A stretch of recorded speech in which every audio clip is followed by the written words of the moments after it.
In the shadows of World War II, battles weren't only fought with tanks and rifles. They were waged in silence through hidden radios, exploding coal and secret maps tucked inside playing cards. These ingenious tools of espionage didn't just change the war. They reshaped intelligence forever, proving that creativity can outmatch brute force. If history's hidden secrets fascinate you, stay with me as we journey into the covert world of World War II espionage. We'll uncover the engineering genius, the daring missions, and the incredible human spirit that made these devices possible. Don't forget to subscribe because every secret revealed brings us closer to understanding history's truth. During World War II is often remembered for its grand clashes, Normandy, Stalingrad, Pearl Harbor, but beneath the thunder of artillery and the roar of bombers existed a quieter, deadlier war. This was the war of intelligence, sabotage and stealth, where Allied agencies like Britain's Special Operations Executive and America's Office of Strategic Services pioneered espionage, tools that could turn the tide of battles without firing a shot. The battlefield of spies demanded more than courage. It required invention. Traditional weapons were blunt instruments compared to the subtlety required in covert operations. Destroying a factory, sinking a ship, or passing a message undetected could hinge on a device small enough to fit in a pocket or disguised as something entirely harmless. These tools were born from necessity, designed by scientists, engineers, and visionaries who often worked in secrecy, fueled by urgency. Their creations were not just gadgets but lifelines, blending physics, chemistry, and psychology into silent weapons of war.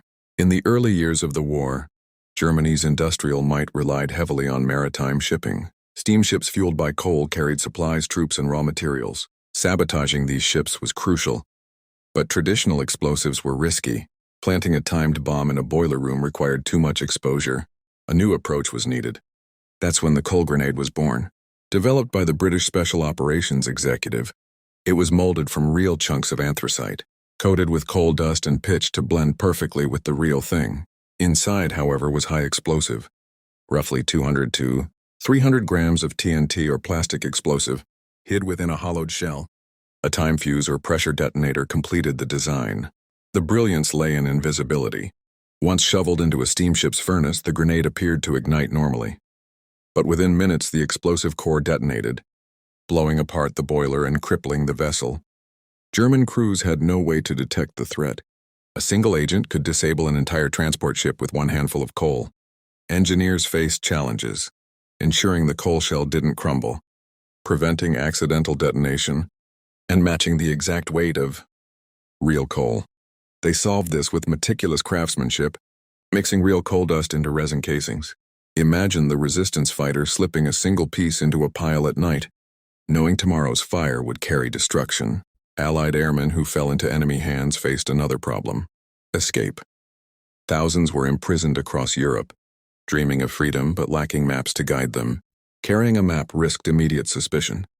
But what if it could be hidden inside something utterly ordinary like playing cards? The OSS, in partnership with the U.S. Playing Card Company, developed decks with concealed silk maps. When moistened and peeled apart, each card revealed topographical detail: rivers, borders, escape routes. Silk was chosen for its strength, silence, and durability. To the guards, they were just decks for poker or solitaire. To the prisoners, they were lifelines. The precision was remarkable. Thin silk had to be aligned and glued between card halves without altering flexibility. Even under scrutiny, the cards shuffled, bent, and played normally. Picture the captured pilot at night, peeling apart the ace of spades, finding a folded map inside, and whispering hope to his bunkmate. Naval sabotage brought a different challenge. How could divers approach enemy ships undetected? Traditional gear created streams of bubbles easily spotted by guards. A physician named Christian Lambertson offered the solution. His design became the first modern closed-circuit rebreather, the forerunner of today's scuba. The unit recycled exhaled air, scrubbing out carbon dioxide with soda lime while resupplying oxygen from a cylinder. This eliminated bubbles, allowing a diver to swim silently beneath harbors. The system could last up to 3 hours, weighing under 20 kilograms. But with innovation came danger. Oxygen toxicity at depth could cause convulsions. Masks had to be sealed against leaks, regulators carefully balanced. Lambertson personally trained OSS operatives, teaching not just mechanics but physiology, because survival meant understanding every breath. Imagine the commando sliding into Black Harbor water, each breath silent, the enemy ship looming above as he glided unseen. Attaching an explosive to a ship's hull required another device. Thus came the magnetic limpet mine, a circular disc containing 2 to 4 kilograms of Torpex explosive, held fast by powerful magnets and set with a mechanical timer. Divers or commandos could attach it in seconds, even in darkness and freezing seas. The casing was waterproof, the timer rugged, designed for gloved hands. Once placed, it clung with unwavering strength, resisting waves and hull vibrations. Hours later, the blast could cripple or sink a vessel. These mines were used with devastating effect, including daring raids in Norway where German ships were destroyed inside fortified harbors.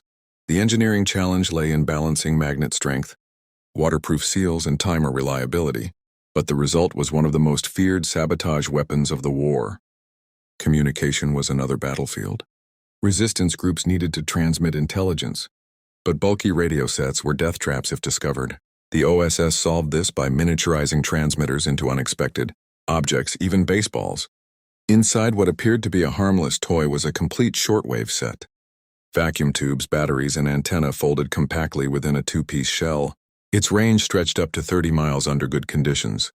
At night, agents could unscrew the baseball, attach wires, and send coded signals across Europe. Miniaturizing fragile electronics was no easy feat. Engineers had to prevent overheating, maintain stability, and hide antennas in clothing or personal items. Yet the result was a communication miracle. A simple ball tossed on a table in daylight could become a secret lifeline to London at night. Taken together, these devices reflected a broader philosophy. Espionage in World War II was not about brute force but about brains. Concealment, miniaturization, reliability, and psychological edge defined the craft. The coal grenade turned fuel into a weapon, sowing fear among sailors. Playing cards turned games into escape tools, whispering hope in POW barracks. The rebreather turned men into silent fish, ghosts beneath the sea. The limpet mine turned harbors into traps, sowing doubt in every port. And the baseball radio turned play into power, giving the powerless a voice. Beyond their technical brilliance, they carried psychological weight. German sailors shoveling coal wondered, could this lump be a bomb? Guards watching card games asked, could these contain secrets? Every uncertainty drained morale, stretched nerves, and multiplied Allied strength. The war of spies was a war of imagination. Scientists became warriors, engineers became saboteurs, and ordinary objects became extraordinary weapons. These devices, crafted in secret workshops and carried in shaking hands, did more than destroy ships or guide escapes. They proved that in darkness, ingenuity shines brightest. World War II's covert tools remind us that victory depends not only on courage but on creativity. They show how the human mind under pressure transforms ordinary objects into extraordinary solutions. And they whisper a timeless truth. Even in war's darkest night, invention can be as powerful as any army.